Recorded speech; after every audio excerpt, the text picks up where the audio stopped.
que hoje a gente vai sair daqui com um pensamento diferente de tudo aquilo que a gente já vem aprendendo no Senhor, amém? Todos acharam? Amém. Salmo 91, o primeiro e o segundo que vai dizer: aquele que habita no esconderijo do Altíssimo, a sombra do Onipotente descansará. Direi do Senhor, Ele é o meu Deus, o meu refúgio, a minha fortaleza, e nele confiarei.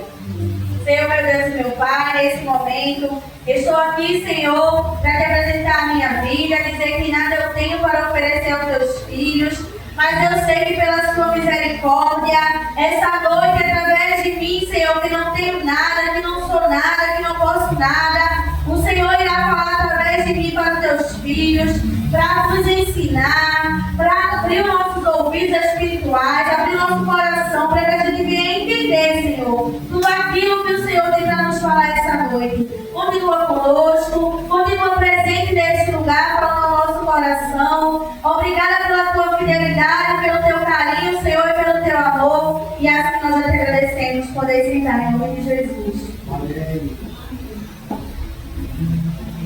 Muitas vezes a gente costuma falar o quanto é importante a gente ter discernimento das coisas, não é? Mas o discernimento ele não serve só para Deus revelar a mim e a você quem são as pessoas que estão ao nosso redor e quais são as intenções dessas pessoas para a nossa vida. O discernimento dado por Deus para nós também serve para que a gente possa se autoavaliar, para que a gente possa avaliar em nós mesmos e ver o que está faltando e o que precisa melhorar perante aquilo que o Senhor ele quer para mim e para a tua vida. Porque o discernimento que Deus dá é para quando você está ali, lavando seu prato, conversando com Ele, e de repente vem algo na sua mente que você jamais pensou sobre aquilo, e você entender que é Deus falando com você. Sabe? É você querer sair de casa e dar tudo errado, você perder a carteira, esquecer o cartão bem, ter que voltar e entender que naquele atraso foi Deus dando um livramento.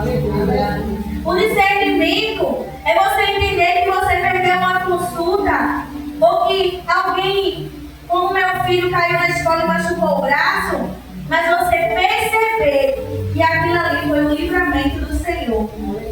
Porque algo pior poderia ter acontecido. Porque muitas vezes o discernimento a gente só quer usar quando é para o nosso benefício. Quando a palavra é de bênção, de prosperidade, a gente recebe com alegria e diz que aquilo ali foi o Senhor que falou com a gente, que é Ele que está falando no nosso coração. Mas quando a palavra é de conselho, de repreensão, aí a gente fala que não é Deus que está falando com a gente. A gente diz que não recebeu, porque aquilo ali não era do Senhor. E a gente até mesmo chega a duvidar se é Deus que está falando através do seu servo para mim e para você. Mas é necessário a gente ter o conhecimento da palavra e o discernimento do Espírito para ouvir e aceitar a repreensão daquele que nos escolheu. Eu acredito que o Salmo 91 seja o salmo mais conhecido da Bíblia, por quem é cristão e por quem não é. Acredito que ele também seja um dos mais citados pelas pessoas, é o Salmo 91. E muitas pessoas, usam o Salmo 91 até como uma oração, Você vê que chega às vezes num lugar, aí vamos falar aqui do Salmo 91. Outras usam o Salmo 91 nas suas casas, Todas as casas não chega e a Bíblia está lá aberta no Salmo 91, como um amuleto. Mas por que amuleto? Porque o significado de amuleto é um objeto natural ou artificial utilizado por crença supersticiosa ou religiosa para proteger contra energia negativa, perigo, doença, mal olhado ou para atrair sorte e prosperidade. Então, muitas pessoas têm utilizado a Bíblia dessa maneira. Abre a Bíblia, coloca lá, mas não tem nenhum trabalho de ler o que a gente está dizendo no Salmo 91. Então, o verdadeiro cristão, ele não vai usar a Bíblia como um amuleto. Ele vai usar a Bíblia como uma arma. O Salmo 91 como uma arma. A arma é um instrumento ou objeto projetado para atacar, defender, caçar ou ameaçar, aumentando a capacidade humana. Então, eu sozinha não consigo muita coisa. Mas quando eu uso a palavra do Senhor, quando eu uso o ensinamento que Ele deixou para mim e para você, através da sua palavra, a gente fica revestido. E a gente vira uma ameaça nas mãos do inimigo. Porque ele sabe que a gente tem conhecimento. Ele sabe por onde a gente vai começar a trabalhar. Ele sabe como é que a gente vai começar a fazer tudo conforme a vontade do Senhor. Na oração, no jejum, na busca. Então a gente se torna, a gente passa de alvo para ser uma ameaça para o inimigo. Então, é como se a gente pegasse uma caixa de fósforo, botasse a caixa aqui e o palito aqui. Mas se você não riscar, o fogo ele não vai pegar. A mesma coisa é o Salmo, é a Bíblia. Em qualquer uma dessas páginas que ela esteja aberta, não adianta a gente só deixar aberta e não ler, e não praticar, e não entender, e não compreender, e não absorver nada do que está aqui. É necessário que a gente use a nossa vida com sabedoria. Que a gente leia o Salmo e entenda que aquele que habita no esconderijo do Altíssimo, quem é aquele? Quem é o Altíssimo? O que é a sombra do Onipotente? Não adianta só eu ler e achar que eu estou enquadrada nisso aqui, sendo que para você estar na sombra, você tem que ter características daqueles que habitam. Então, como é que a gente vai conhecer a Bíblia se ela está aberta e a gente não está lendo, a gente não está buscando? O Salmo inicia falando sobre quem habita no esconderijo do Altíssimo. Mas você já se perguntou quem são os que habitam no esconderijo? E algumas características das pessoas que habitam no esconderijo são pessoas transformadas de caráter. Porque hoje em dia a gente vê muitas pessoas dizendo, não, eu sou evangélico, eu agora estou na igreja, mas você não vê transformação. Você não vê mudança, você não vê o brilho do Senhor naquela pessoa. Mas para estar no esconderijo é necessário ter mudança de caráter. Se eu gritava, eu não grito mais. Se eu chamava palavrão, eu não chamo mais. Se eu era uma pessoa estourada, hoje eu não sou mais. Tem que ter a mudança de caráter para que a gente venha habitar no esconderijo do Altíssimo. As pessoas que habitam no esconderijo têm consciência da soberania de Deus. Isso é muito importante. É a gente saber o nosso limite. Saber que eu posso ir até aqui, daqui eu não posso ir mais, agora é com o Senhor. Esse dia eu estava comparando a entrega de algo nas mãos do Senhor como uma pessoa que vai à costureira. Você vai na costureira, você entrega a roupa e você diz, olha, eu quero que aperte aqui, que desmanche aqui e tal dia eu vou buscar. Mas você não já leva a roupa desmanchada, você não leva a roupa cortada, você não fica lá dando pitaco para ela dizer como é que ela faz, como é que ela não faz. E por que a gente não faz isso com Deus também? Por que a gente não pega o problema, só diz qual é o problema, como a gente queria que Deus resolvesse esse problema e entrega na mão dele? Mas a gente vai lá, entrega para Deus o problema e fica dizendo, Deus, mas eu só vou apertar aqui. Quando o Senhor está respondendo, eu vou desmanchando esse lado aqui. E quando o Senhor não está falando nada, eu vou cortando essa barra aqui. Aí Deus vai olhando para a gente e vai dizer, para que eu vou botar a mão aí se você já está fazendo o meu trabalho? Então é necessário ter confiança. É ter a consciência da soberania de Deus. É entender que se eu não pude resolver, eu entreguei na mão dele, é porque não tem mais nada que eu posso fazer. É só esperar e confiar que no tempo dele, ele vai fazer aquilo que for necessário e bom aos seus olhos. Porque muitas vezes o que é bom ao meu e aos seus olhos não é bom para Deus. Muitas vezes o que a gente vê como uma coisa ruim foi uma coisa boa que Deus fez para mim e para você. É uma bênção que Deus dá. Por esses dias, meu pai estava falando que já faz um mês que ele está desempregado. E eu disse, mas até isso a gente tem que ver a glória de Deus. Porque faz um mês que ele está desempregado. Mas poderia ter feito um mês que o senhor estava morto. Um mês que estava no hospital. Porque ele vai e vem de bicicleta. Quantos assaltos, livramento de morte que Jesus não deu a ele nesse dia. É você pegar literalmente aquele ditado do limão e fazer uma limonada. É aprender a não olhar só para as coisas ruins. É ver a mão de Deus nas coisas boas, no detalhe. Porque quem está no esconderijo tem amor e obediência ao Senhor. Quem está no esconderijo tem gratidão e adoração ao Senhor. Quem está no esconderijo tem dependência do Espírito Santo e tem firmeza na palavra.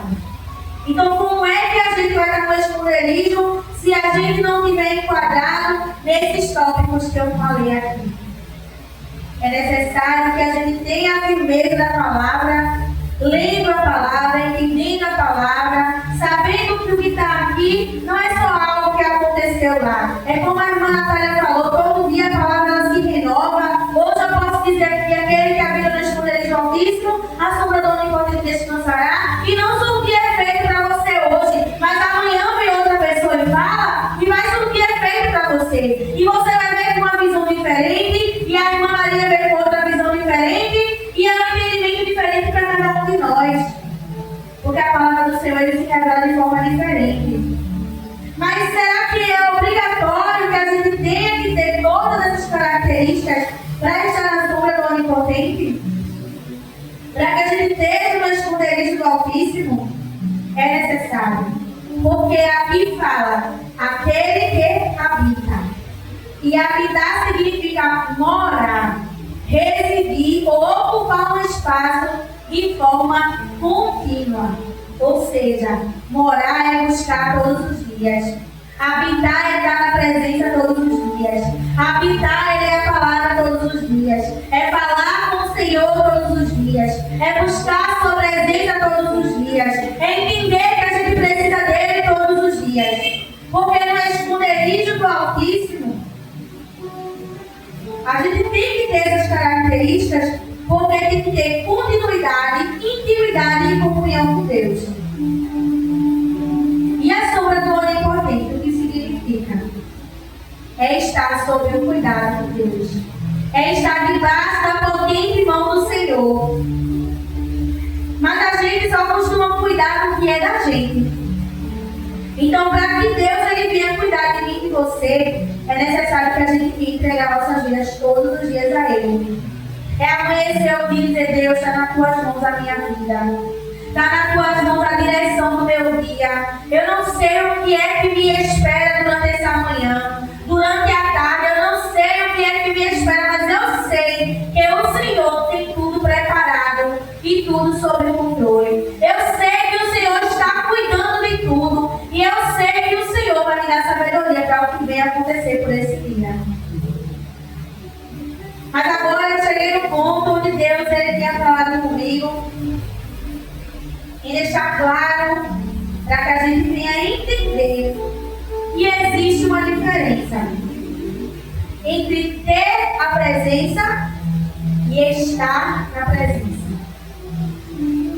Tem uma diferença que por muitos não se atentarem acaba se perdendo e achando que esse salmo é para quem está e para quem habita na presença do Senhor. Mas vamos entender o que é estar na presença. Estar é o momento. Eu estou na presença da igreja. Neste momento, eu estou na presença da igreja. Refere-se a estar num momento específico, como culto, né? Na oração, o culto, na oração a gente está na presença, a gente está na presença de Deus. Quando a gente está aqui, a gente chega aqui, está na presença de Deus. Quando a gente se ajoelha para orar, a gente está na presença de Deus. Quando a gente está louvando o louvor, a gente está na presença de Deus. Mas estar na presença é como chegar na praia, molhar os pés e não mergulhar. É você se limitar a Deus. É você dizer assim: Deus, eu só preciso do Senhor no culto. Eu só preciso do Senhor no momento da oração. Eu só preciso do Senhor quando eu estiver no momento de dificuldade. Eu só preciso do Senhor quando um ente querido meu estiver sobre o leito de hospital. Eu só preciso do Senhor quando não tiver nada no meu armário. Eu só preciso do Senhor quando não tiver mais uma roupa para vestir. Isso é estar na presença de Deus. É você não buscar fundo. É você não querer estar tão próximo. É não querer ter tanta intimidade. Eu não sei se vocês já ouviram alguém falar, alguém dizer assim: eu não quero muito compromisso com a igreja. Eu só quero ir e sentar no banco, ouvir a palavra e voltar para casa. Eu não quero cargo, eu não quero oportunidade, eu não quero compromisso com a igreja. Isso é estar na presença. É você vir quando quer, orar quando quer, falar com Deus quando precisa. Mas ter a presença é diferente. Ter a presença é ter uma aliança, uma habitação na presença do Senhor. O significado de ter a presença de Deus é como ter um estilo de vida baseado no relacionamento.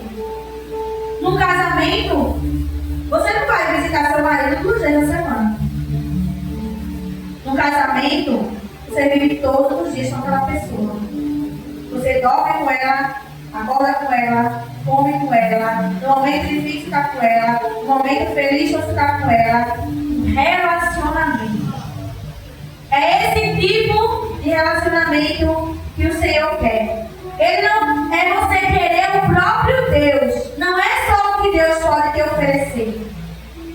Porque quem quer estar na presença, apenas na presença, sem compromisso, só quer aquilo que Deus está podendo oferecer no momento. Que é um alívio, que é um socorro, que é uma ajuda. Mas quem está sempre na presença, quem tem a presença do Senhor, ela quer estar com o próprio Deus. Na hora que vai dormir, na hora que acorda, não tem hora, não tem momento. Qualquer hora do dia você está ali falando com Deus. Qualquer hora do dia é hora para ligar o seu sonho e adorar Ele. Qualquer hora do dia é hora de dizer que Ele é grande e que Ele faz. E que é por causa dele que a gente está aqui.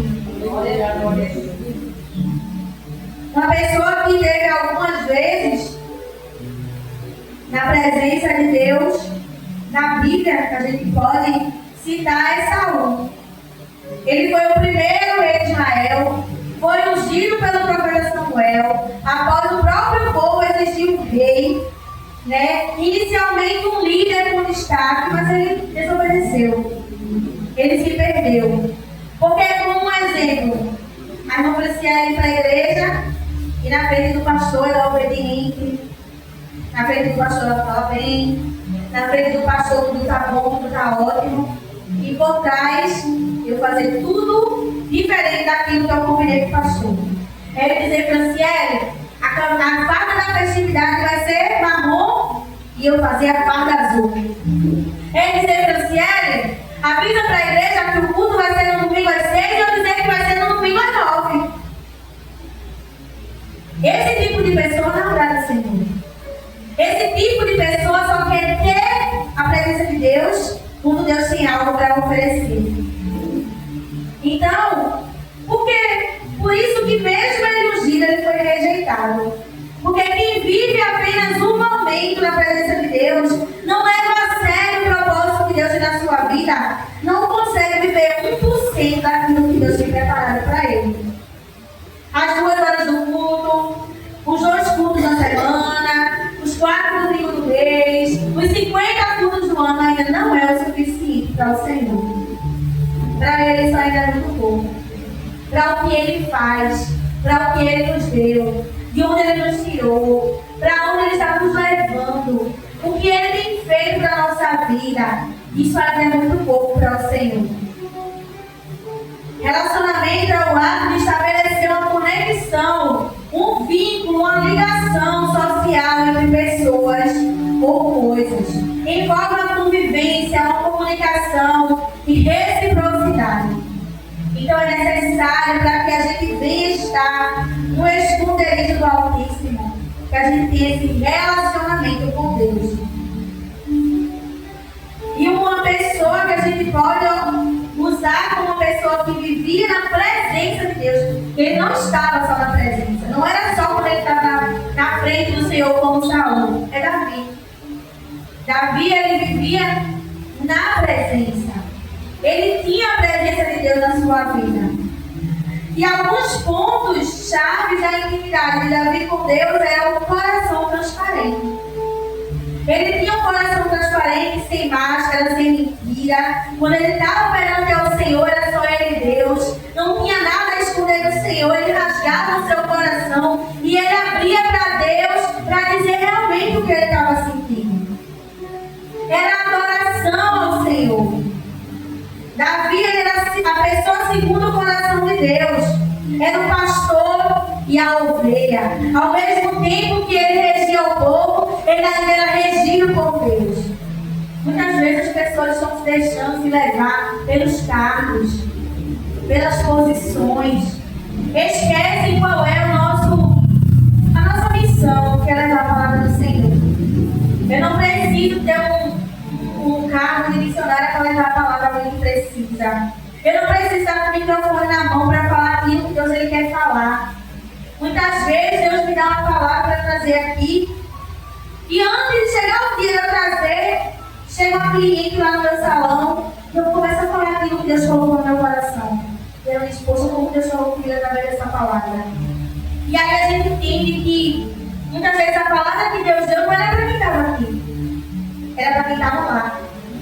A palavra que Deus deu não era para quem ia chegar aqui. Era para mim que estava ali, anotando e estudando. E eu dizendo, poxa, Senhor, como o Senhor é lindo, como é verdade tudo isso aqui que o Senhor está dizendo.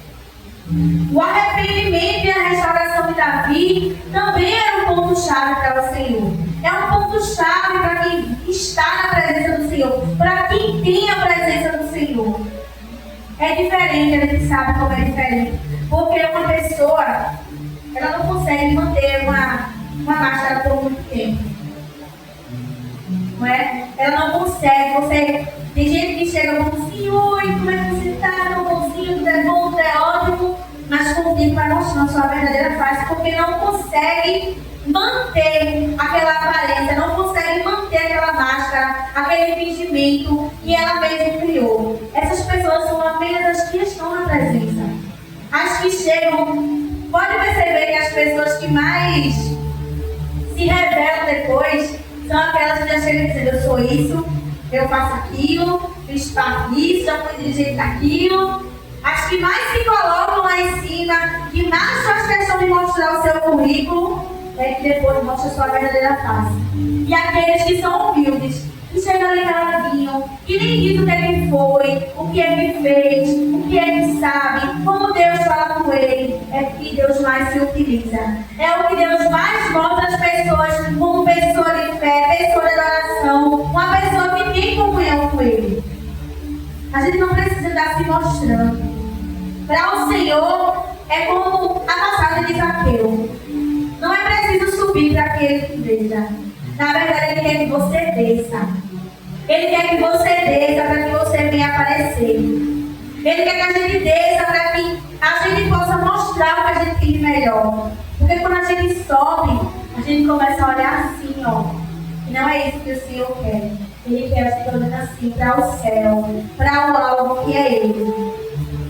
Então quem quer viver e quem quer ter a presença de Deus tem que entender que para chamar a atenção dele não é preciso subir, mas é preciso descer, é preciso buscar, é necessário a gente desaparecer para que a gente venha ser notado perante o Senhor. Na presença do Senhor não é como barganha, sabe? Deus, eu vou dirigir e o Senhor vai me dar algo. Deus, eu vou pregar e o Senhor vai me dar aquilo. Não, a gente tem que fazer por amor. É por entender que tudo que a gente faz aqui ainda é pouco. É entender que ter a presença de Deus é a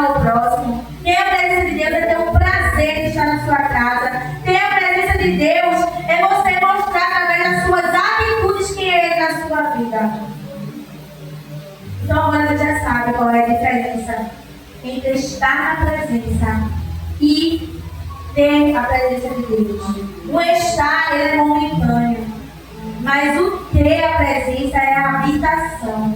É a gente morar na presença do Senhor. É a gente ter o mesmo relacionamento que a gente tem com o nosso filho. É o mesmo relacionamento que a gente tem com o nosso esposo. Que a gente tem com a nossa família. Que você liga para saber como é que você está falando. Que você se preocupa. Que você para um minuto para orar. É a gente lembrar do Senhor em todos os momentos. O Salmo 73 e 28 vai dizer: mas para mim bom é aproximar-me de Deus. Ponho a minha confiança no Senhor Deus para anunciar todas as suas obras. Como é maravilhoso, né? Nós nos aproximarmos de Deus. E isso possa fazer parte da nossa oração todos os dias.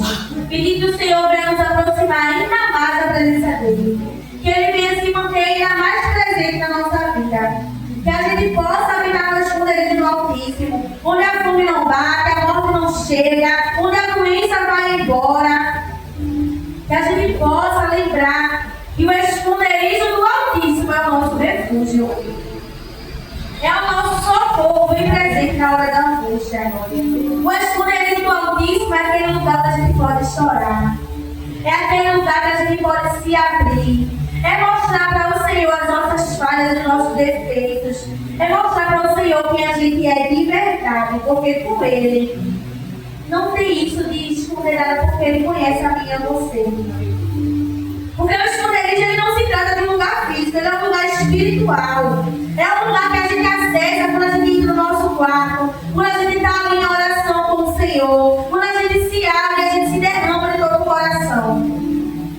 O esconderijo do Altíssimo é isso. É um lugar secreto com o Senhor. Nós temos acesso ao esconderijo do Altíssimo através de Jesus. E quem habita no esconderijo do Altíssimo sempre tem provisão, tem salvação, libertação para cada um de nós. Porque o esconderijo do Altíssimo ele não é como uma casa de veraneio.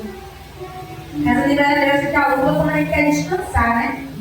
Na União todo mundo vai para casa de praia, Carnaval todo mundo vai para casa de praia, para descansar. Mas no esconderijo do Altíssimo não. No esconderijo do Altíssimo a gente tem que ir quebrado, a gente tem que ir chorando, a gente tem que ir magoado, a gente tem que ir do jeito que está para o esconderijo do Altíssimo, porque é lá que tem tratamento para mim e para você. É lá que vai ter tratamento para o meu e para o teu coração. É lá que o Senhor vai dar sabedoria, direcionamento para trabalhar na tua vida, no esconderijo do Altíssimo. É depois que a gente passou aquele dia tão atribulado, aquele dia tão cheio de problema. Sabe aquele dia que a gente acorda e desse jeito desse dia não era para ter acordado? Porque na hora que você levanta, até a hora que você vai dormir, tudo dá errado.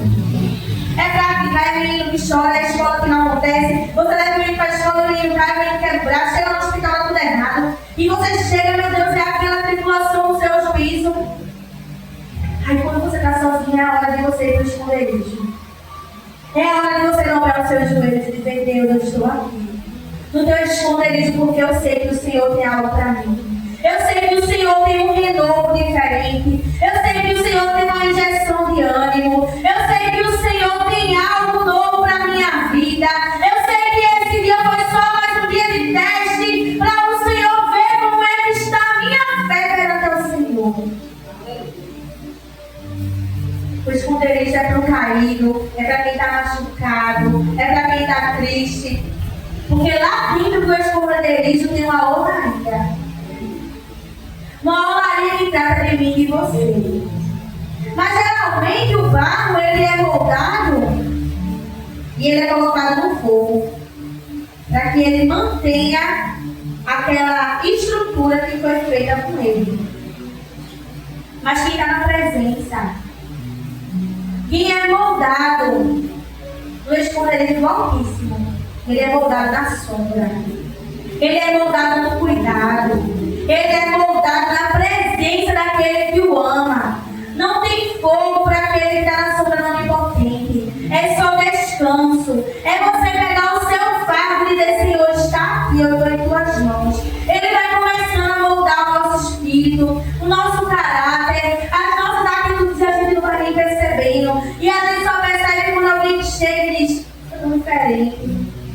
tem algo diferente em você. A gente vê Deus em você. A gente escuta Deus quando você fala. Isso é ser tratado na presença do Senhor, na sua oraria. Então que a gente venha buscar estar sempre, ter sempre a presença do Senhor na nossa vida. Porque sem Ele, a gente não consegue muita coisa. Às vezes a gente passa por situações difíceis e fica assim imaginando assim, meu Deus. Às vezes no mundo era mais fácil, mas isso é só ilusão. Porque se fosse fácil, a gente teria tudo que a gente queria lá sem o Senhor. Tudo que tem no mundo é só ilusão para mim e para a tua vida. O mundo ele oferece tudo aquilo que vai te levar para o inferno. O mundo ele oferece uma alegria momentânea. É uma alegria, é um prazer momentâneo que a gente está ali, a gente pode perceber que quando a gente resolve faz alguma coisa, quando passa aquela euforia, quando passa a emoção, a pessoa fica se perguntando, meu Deus, por que eu fiz isso, hein? Quem bebe, fica, meu Deus, nunca mais vou beber. Nunca mais eu vou fumar, nunca mais eu vou sair, porque o arrependimento bate. Mas eu nunca vi ninguém se arrepender de vir para a igreja. Ninguém se arrepender de perder 2 ou 3 horas na igreja, buscando ao Senhor. Ninguém se arrepender de ter parado enquanto estava fazendo serviços. Quantas vezes eu não fiz isso? Está lavando meus pratos na minha casa, está um louvor que Deus fala comigo, eu paro tudo. Eu paro tudo que eu estou fazendo, eu começo a louvar, eu começo a adorar. E quando o louvor fala comigo, eu repito 1, 2, 3, 4 vezes até eu entender o que Deus quer falar comigo. E ali eu choro, e ali eu falo com o Senhor, e eu digo que Ele é grande, e eu sei que Ele está falando comigo naquele lugar. Isso daí é a verdadeira adoração, Senhor. Porque você vê hoje em dia igrejas que mais parecem show. As igrejas, as pessoas têm que mostrar que está sentindo a presença. É uma forçação para chorar, para bater palma, para pular, para dizer que ali Deus está presente. Mas nem sempre Deus tem que mostrar a sua presença através de muita coisa, sabe? Às vezes Ele está presente, você e Ele ali sozinho. Quando a gente está ali sozinho, sem fazer nada, lavando nosso prato. E quando eu vou buscar o menino, eu vou conversando com Deus. E Ele tem sempre falado no meu coração. Porque quando a gente coloca algo no nosso coração, Deus Ele sempre escuta.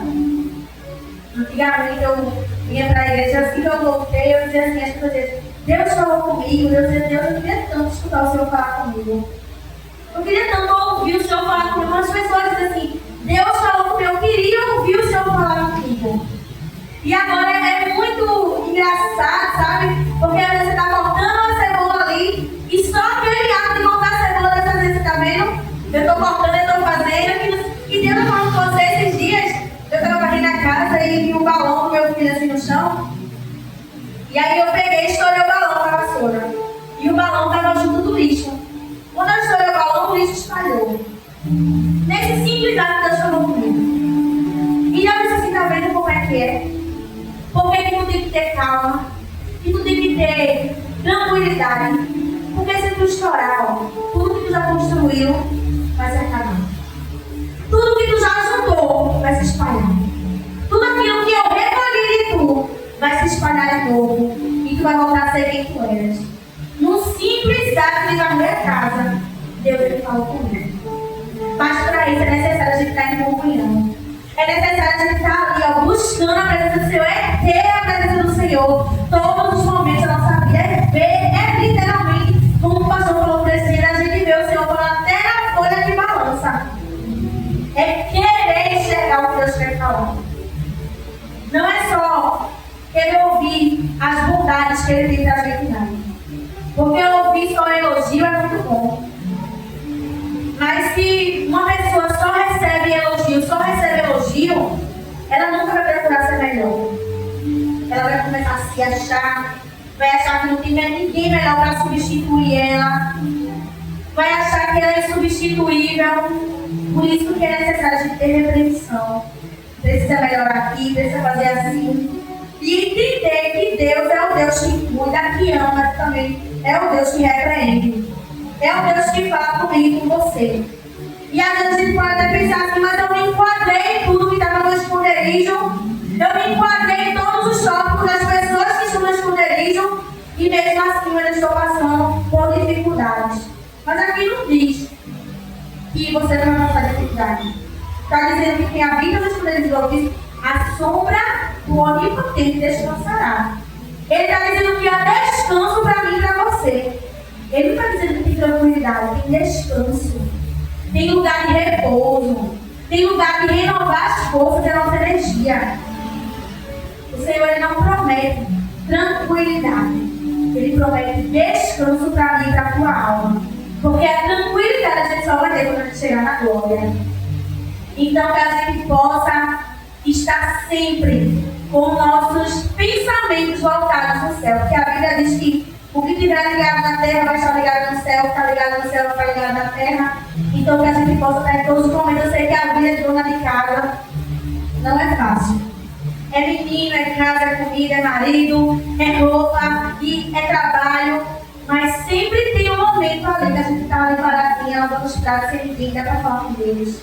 Dá para colocar um louvor. Dá para escutar Ele falando através do louvor. Dá para saber que é Ele que está cuidando de mim e de você. Então, quando a gente tiver algo que acontecer na nossa vida, quando você vê que a porta que estava aberta fechou, que alguém que estava doente, que estava bom, agora está doente, alguém que tinha algo perdeu, em vez de você reclamar, diga assim: eu vou descansar na sombra do Onipotente. Eu vou me sentar aqui, eu vou descansar, porque eu sei que Ele tem algo maior para a minha vida.